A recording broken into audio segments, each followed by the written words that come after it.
Hello everyone, Thranks is here, and today we're going to condense years worth of experience in No Man's Sky down into a directional guide for new players.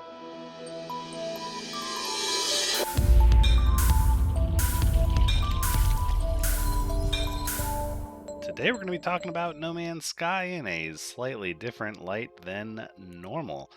Now we're taking a break from our ever-growing, now 400 episode Let's Play series of No Man's Sky to instead talk a little bit about the, beginning, middle, and end game. So I've had a lot of comments and questions where I've been asked if I could maybe go over some of what I do at the various stages of the game, or maybe how it's changed.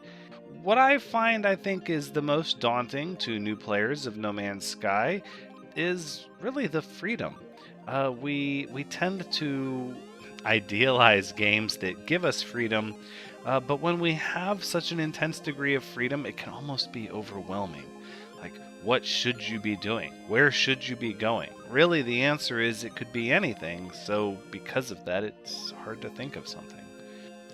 So what I thought I would do with this particular video is not necessarily talk about, the best ways to do any one particular thing, but more to hone in on the multiple paths that you could choose.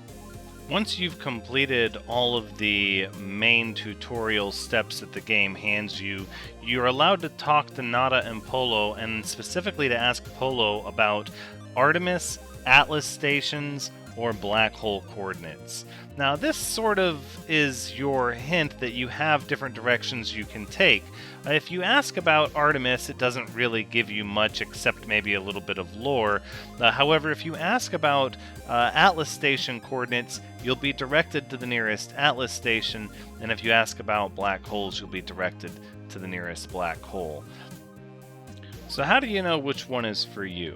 The Artemis path is probably the most linear of the paths. It's going to be very directive with you, it's going to give you very clear-cut steps, and it's actually going to give you certain blueprints and technologies unlocked at different times, but for free, along the storyline.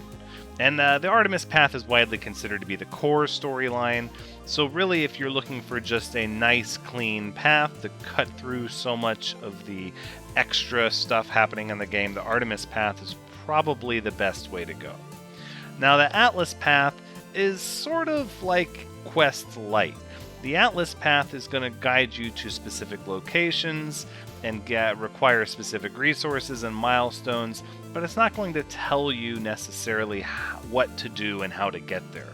Really, it's just going to say, okay, you have the coordinates to the next Atlas station, here you go, and when you show up, you'll need a certain milestone rank and a certain set of resources to further unlock that particular storyline. As for black hole coordinates, these are things really that just help you get towards the center of the galaxy. Assuming you don't want to use the portal network now that you can, and you want to travel and get to the center of the galaxy under your own steam, black holes are actually the fastest way to do that. And so every time you take a black hole, you will be teleported much closer to the core of the galaxy, but to a different sector of the galaxy.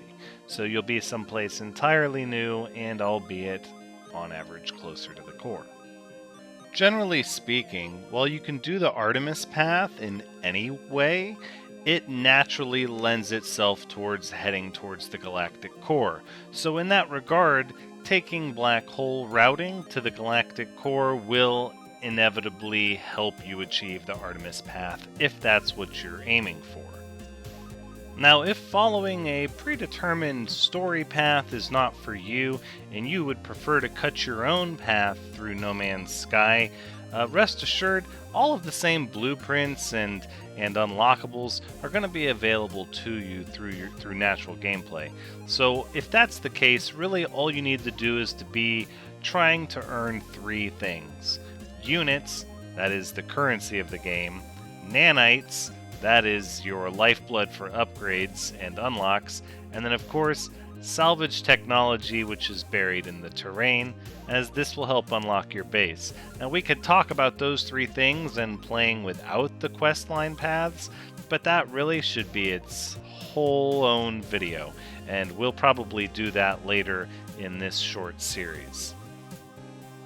So that's going to do it for this short episode. We're trying to keep this series relatively quick and to the point. The next video we're going to do in this series is about what you should be looking for early game to achieve progress, and assuming that you've already chosen sort of a path that works for you, and then we're going to talk about how specifically to best achieve that path without necessarily feeling lost or overwhelmed. If you like what this video is trying to do and you'd love to see more of it, I've been playing No Man's Sky since the next update. My series is literally the longest running one going right now, and I'm going to start sharing some of what I've learned.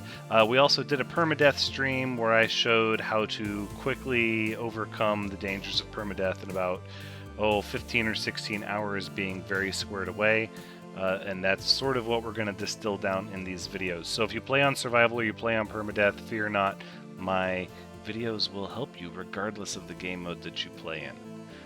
Other than that, I hope you had a good time watching, because as always, I've had a good time playing. Until next time, take care.